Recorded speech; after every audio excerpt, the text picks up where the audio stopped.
पुण्यामध्ये कायदा सुव्यवस्थेचे धिंडवडे। काल एकाच दिवशी कोयत्याने वार करून दोघांची हत्या।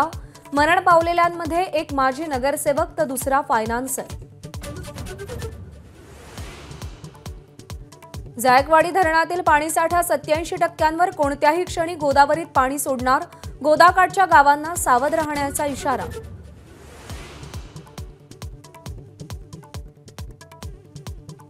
हिंगोलीमध्ये पावसाचा जोर कमी। पूर ओसरल्यानंतर नुकसानाची दाहकता समोर। संसारोपयोगी साहित्याचं नुकसान, चिखल काढण्याचं काम सुरू।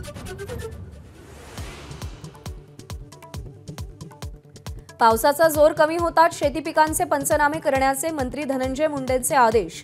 नुकसानाची माहिती शेतकऱ्यांनी विमा कंपनीला मर्यादेत कळवावी, मुंडेंचं आवाहन। पुण्यातील नारायणगाव उपबाजार केंद्रात कोथिंबीर आणि मेथीला विक्रमी दर। कोथिंबीरीच्या एका जुडीला 200 तर मेथीच्या एका जुडीला 110 रुपयांचा दर। उद्धव ठाकरेंविरुद्ध याचिका दाखल करणाऱ्याला हायकोर्टाचा दणका। भरपाई म्हणून 2 लाखांचा डीडी मातोश्रीवर जाऊन देण्याचे आदेश।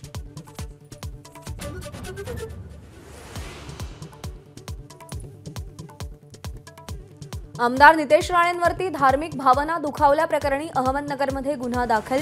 महंत रामगिरी महाराजांच्या समर्थनार्थ आयोजित मोर्चात वादग्रस्त वक्तव्य।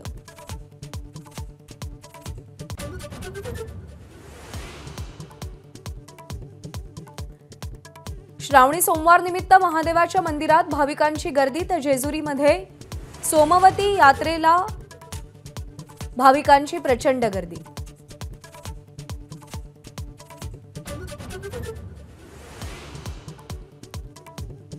पॅरिस पॅरालिम्पिकमध्ये निशाद कुमार आणि प्रीती पाल यांची कमाल।